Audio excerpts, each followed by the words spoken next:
Hi, my name is Conchita Tamandong Benson, and I use she, her pronouns. Hi, my name is Myria Davis, and I also use she, her pronouns. We're here to talk about microaggressions, what they are, how and when they happen, and what you can do to respond, whether that be self-care, self-preservation, or to respond directly in the moment. And so throughout this video, you might hear or see some things that are uncomfortable or might bring up some feelings within you. That's totally fair. This video is for informational purposes, and so we hope that you walk away with some information and a better understanding of microaggressions. So Conchita, what is a microaggression? Well, a microaggression can be an everyday slight. Sometimes they're intentional and sometimes they're unintentional. The person who may be saying them might be bringing harm and completely unaware of it. They're interactions, behaviors that communicate some sort of bias towards marginalized groups. Yeah, that's how I understand it too. Yeah. And these can come from anywhere, from anyone. And we don't say that in the sense of we want you to be on edge for when a microaggression would happen, but rather when it does, hopefully you'll have an increased awareness to recognize one and then also understand your choices in the moment. Right. These everyday slights, these microaggressions, they can come from strangers, someone you meet on the street. They can even come from your closest friends. For some people, you might feel like they're happening weekly.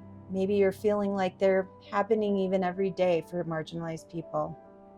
Yeah, I appreciate you saying that. I know with my closest relationships, sometimes they'll say like an offhanded comment and it kind of gives me like whiplash, like, oh my gosh, I can't believe you said that thing. Yeah. And sometimes I don't even know the best way to respond in the moment.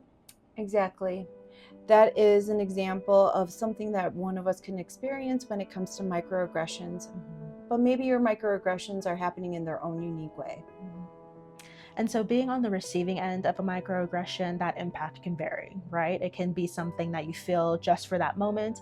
And then when you create space between yourself and that situation, yourself and that person, it kind of goes away.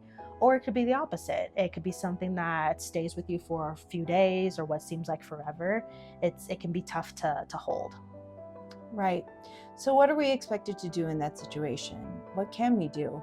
I think the first thing to do is to recognize that a microaggression actually has occurred and to understand what the message is behind that microaggression.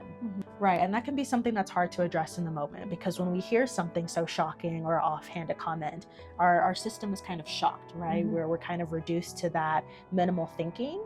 And so then our energy shifts to self-preservation. Like, oh my God, am I okay? What do I need to do for myself? Do I need to flight, fight, or freeze? Whatever that initial response is.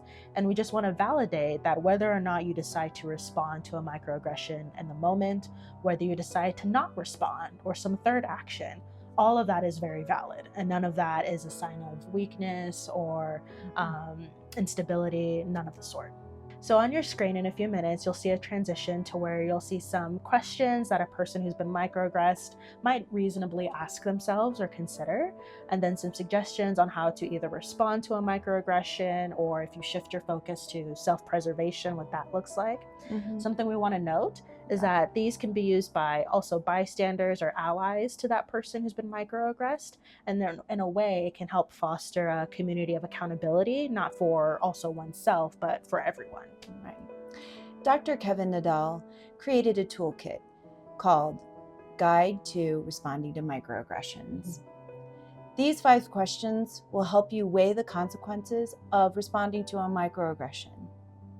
If I respond, could my physical safety be in danger? Your safety, physically and emotionally, are very important, and we don't encourage any actions that puts you in jeopardy. If I respond, will the person become defensive, and will this lead to an argument? If you choose to engage and respond to the offensive thing that was said, one of the things that you can do is first check in with yourself to see if you have the bandwidth to carry on that conversation and your perception of the other person. Does it seem like they are in the best space to hear you out? If the answer to that is no, then it might be best to leave things where they are now. And if you choose to do so, revisit the conversation at a later time. If I respond, how will this affect my relationship with this person? For example, with a coworker, family member, friend, etc. So not only does a microaggression itself affect a relationship, but every action following that can impact things too. So here's where we reach the choice point of utilizing intentional language, like identifying the harm that was caused, using I statements, identifying emotions, and then using practical relational skills like boundaries as needed. If I don't respond, will I regret not saying something? This is a personal choice that you get to make for yourself based on your own beliefs, values, and needs in that moment. There's authenticity in saying something and also in not saying something. As we mentioned before, the impact of microaggressions can vary in their duration and depth. So doing what you can in that moment with the focus of getting support afterwards can be the best place to put your energy. If I don't respond, does that convey that I accept the behavior or the statement? It depends. In the moment, if you choose not to respond or acknowledge the microaggression, there is that missed opportunity of addressing things in the here and now that you may not get later. Yet, the moments that follow a microaggression, whether in that same time frame or even a few days later, can be just as meaningful. And once you've given yourself time to decompress, regulate, and reflect on the actions that you would like to take, you're giving yourself the best chance to respond to that should you choose to do so. So let's say you've checked in with yourself. You've answered these 5 questions and you've decided to move forward and respond to the response. Here's some language that can help you do that. Ask for more clarification. Can you say more about that? What do you mean by that? How have you come to think that? Separate intent from impact. I know you didn't realize this, but when you ... the comment or the behavior, it was hurtful and offensive because ... Instead, you could use different language or the behavior to explain. Here's an example of how you can separate intent from impact.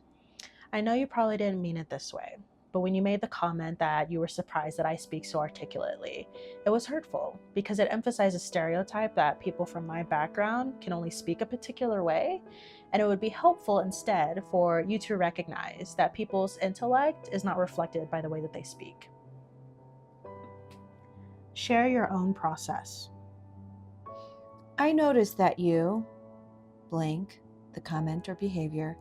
I used to say that too, but then I learned ... So an example of sharing your own process could sound like, I noticed earlier that you used the term spirit animal. And my understanding of spirit animal is that it goes back to indigenous practices in which a spirit animal really speaks to something far more sacred than the way that you used it. I think that it'd be important for us to honor the fact that indigenous and native peoples use that to talk about a spiritual guide that is reflected in an animal. And so I think maybe next time we can use other words like muse or inspiration or connection with an animal. That way we're not really talking about something that can be really offensive to indigenous people. So the last thing that we want to leave you all with is the option to choose self-care in response to a microaggression. And one of the ways that this can look is practicing boundaries. In the moment, you can check in with yourself, assess what it is that you need, and then ask for those needs either in that present moment with that person, or you can choose to later get support from a friend or a family member after that moment has passed. Self-care can also be something you do by yourself. So a solo focus option could be you could go to the movies, you could distract yourself with video games. Another thing you could do is treat yourself with a really great meal, your favorite meal or a snack. Maybe you want to do some art, maybe go shopping, or maybe just spending time doing yoga. All these things are options that you can do to take care of yourself.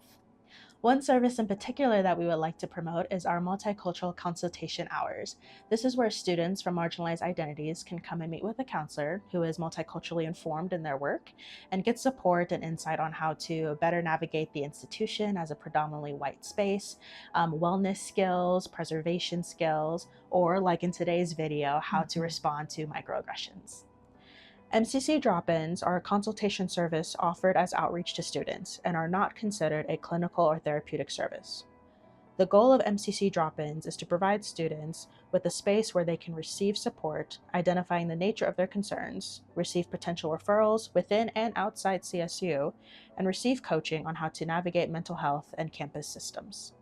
As students with marginalized identities, you can connect through the CSU Cultural Resource Centers, connect with other people who share an identity with you, and build a sense of community. Thank you so much for watching this video. We hope that it was informational and that you're walking away with some things to consider as to how you might respond to a microaggression.